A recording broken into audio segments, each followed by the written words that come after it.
je m'appelle Jean-Baptiste Maudet, je suis enseignant-chercheur à l'université à Pau. J'enseigne la géographie depuis une dizaine d'années, un peu plus.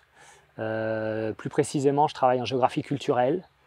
Alors c'est très facile, hein, je m'intéresse à la façon dont tous les faits culturels sont répartis dans l'espace, à l'échelle de la planète, ou à l'échelle d'un pays, ou à l'échelle d'un territoire. Pourquoi certaines pratiques existent là, certaines danses, certains chants, certaines musiques, certaines fêtes, et n'existent pas ailleurs. Donc c'est un peu ça le travail du géographe, se poser des questions sur la localisation de ce qu'on observe. Et je suis également écrivain. J'ai écrit donc 3 romans. Le dernier, Tropical Tristesse, dont on va parler ensemble.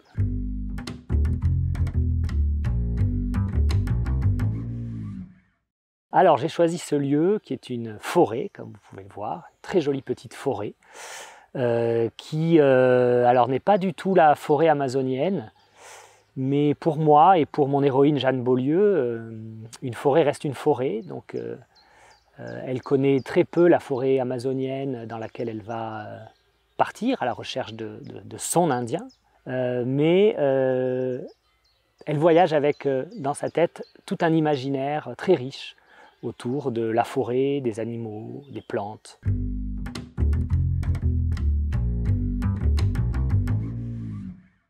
Tropical Tristesse, c'est le titre que j'ai choisi pour ce roman. C'est le portrait d'une femme, Jeanne Beaulieu, qui a une quarantaine d'années, qui va partir au fond de la forêt amazonienne à la recherche d'un Indien, d'un Amérindien, d'un indigène, elle ne sait pas trop comment l'appeler d'ailleurs, qu'elle a vu dans un reportage à la télévision. Elle a été fascinée par son regard et elle se décide, un peu à l'encontre de tous les avis qu'elle prend autour d'elle, elle se décide à partir. Alors bien sûr, l'Amazonie c'est très grand, elle s'en rend compte assez rapidement et elle se rend compte aussi que cette quête va être une quête un peu fantasmatique car elle a très peu de chances de le retrouver, mais elle va trouver bien d'autres choses pendant son voyage.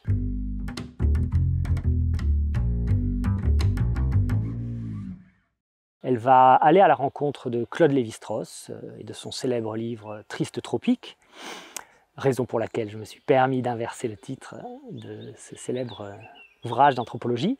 Et elle va surtout rencontrer des personnages à la fois fictifs et imaginaires, Paul et Claudia, qui sont un jeune couple d'étudiants qui sont tombés follement amoureux et qui ont laissé dans l'ouvrage de Triste tropique de Claude Lévi-Strauss le carnet de bord de leur histoire d'amour.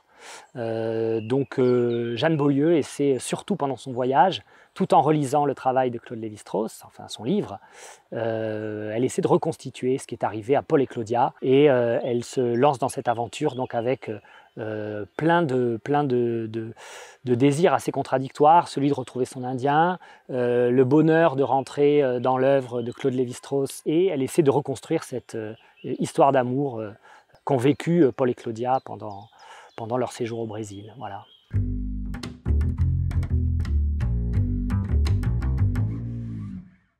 Alors oui, je crois qu'on apprend à tout âge et Jeanne Beaulieu, c'est pas une grande voyageuse, elle connaît pas le Brésil, elle sait même pas si elle aime vraiment voyager, ce qui est une question qu'on se pose plus beaucoup aujourd'hui parce le voyage est toujours très positivement connoté.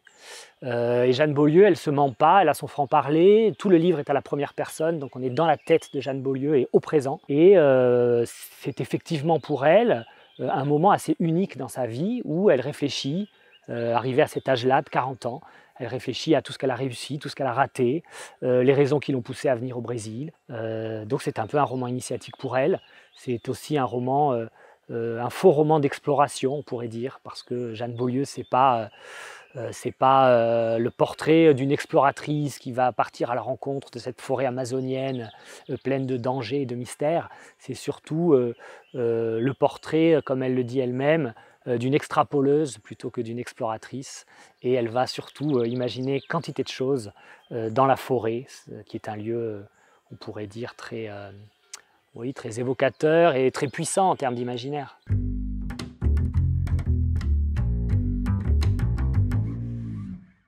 Je ne voulais pas que ce soit un roman d'aventure sur l'exaltation du voyage tel qu'ont pu le connaître ou le transmettre les grands explorateurs ou les grands écrivains voyageurs.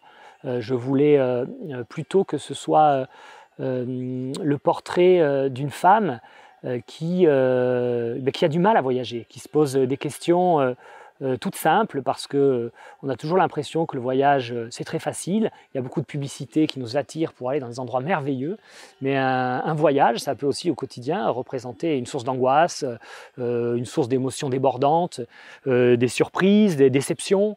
Et voilà, Jeanne, c'est un peu une caisse de résonance qui me permettait moi de parler de ce qui m'intéresse dans le voyage, des émotions parfois un peu subtiles qui m'intéressent dans le voyage et qui ne sont pas simplement celles du grand plaisir de découvrir des endroits nouveaux.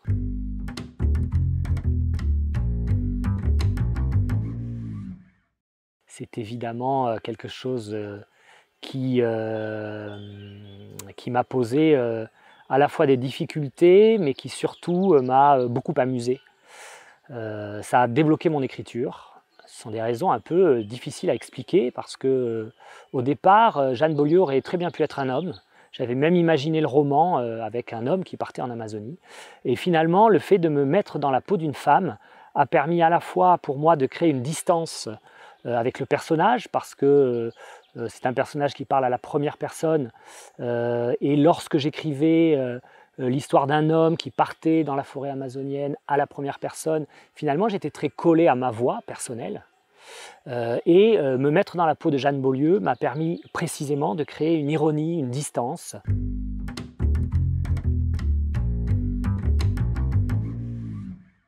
Alors oui, j'ai un mot à leur dire. Déjà, je suis très heureux de faire partie de cette sélection et je suis très fier de pouvoir les rencontrer, que je suis assez impatient d'aller à leur rencontre. Et voilà ce que j'ai à leur dire. Ça va être un grand plaisir cette année qu'on va passer ensemble.